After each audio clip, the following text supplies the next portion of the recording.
ఖమ్మంలో రైతు ఆత్మహత్యకు పాల్పడ్డాడు. క్వారీ యజమాని వేధింపులతోటి ఆత్మహత్యకు పాల్పడినట్లుగా ఆరోపణలు వినిపిస్తున్నాయి. భూమి అమ్మినా డబ్బులు రాక మనస్తాపంతోటి రైతు ఆత్మహత్యకు పాల్పడ్డాడు.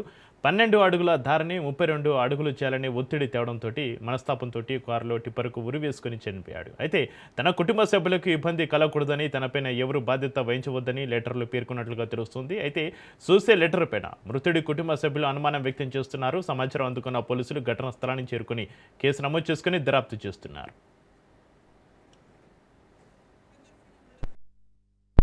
రైతు ఆత్మహత్యకు సంబంధించి మరింత సమాచారాన్ని మా ప్రతినిధి ఉపేందర్ ఫోన్లో అందిస్తారు.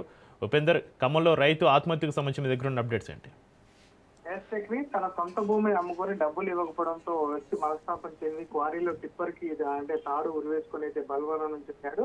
అయితే ఇదంతా కూడా జిల్లాలో కలకలం రేపుతుందనేది మనం చెప్పుకోవచ్చు. ఇక ఖమ్మం గ్రామీణ మండలం గూడూరుపాలెం చెందినటువంటి బండి రామయ్య అదే గ్రామంలో సర్వే నెంబరు 130/ఊలో తనకున్నటువంటి ఎకరం భూమి కూడా పక్కనే పనిచేస్తున్నటువంటి క్వారీ నిర్వాహకుడైనటువంటి దేవపూరి వెంకటేష్ సురేష్ కు అయితే అమ్మాడు. అయితే ఎకరం 35,50,000 కూడా అమ్మినట్లయితే తెలుస్తుంది. అయితే డాక్టర్ వెళ్లి 15 అడుగుల దారి ఇచ్చే ఖరారు కూడా నిర్ణయించుకున్నారు. అందులో భయానగా కూడా 15 లక్షలు కట్టాడు. మిగతా డబ్బులన్నీ కూడా జనవరిలో కట్టాలి. అయితే రిజిస్టర్ చేసుకుని కట్టే నిబంధన ఉన్నప్పటికీ ఆయన గడువు దాటిపోవడంతో పెద్ద మనసు సమక్షంలో మాట్లాడినప్పటికీ అతను డబ్బు కాకపోవడంతో సూపర్వైజర్ తో పాటు ఇది ఏదైతే ఇబ్బందులు ఇబ్బందులు గురి చేస్తున్నారంటూ కూడా తను ఆవేదన వ్యక్తం చేశాడు.